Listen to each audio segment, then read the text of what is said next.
So we have the function y equals -2 cosecant of x times secant of x.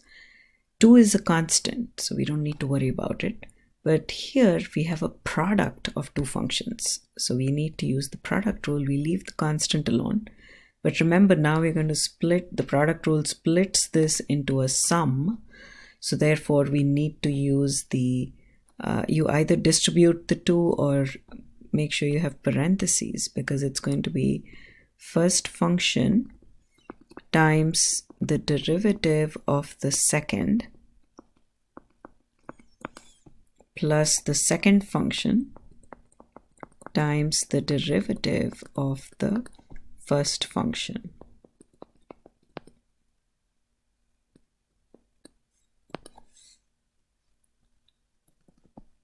So next we have cosecant of x times d by dx of secant of x is secant of x times tangent of x plus secant of x times d by dx of cosecant of x is negative.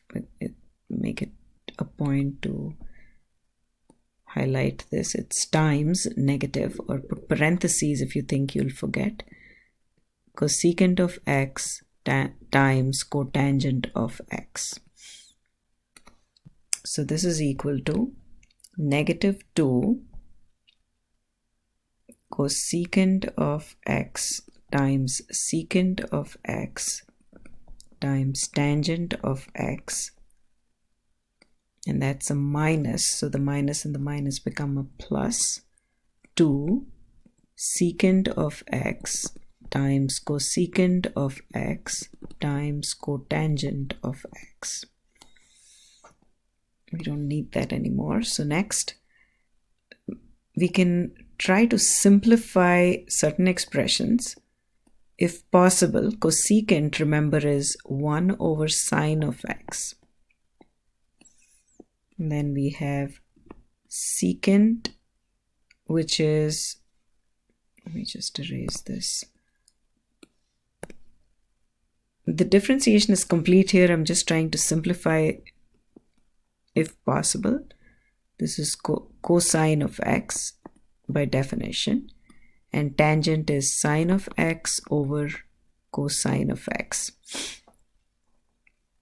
So the reason why we need to split this is to see if anything cancels.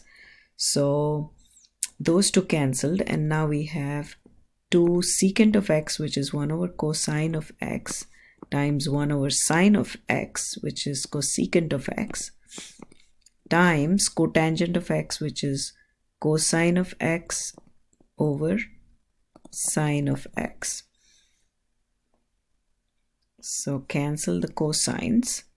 Now we have 2, -2, and we have times 1 over cosine squared of x. Cosine of x times cosine of x is cosine squared of x, plus 2 times 1 over sine squared of x.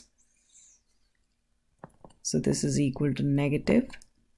That is 1 over cosine of x, remember, is secant of x.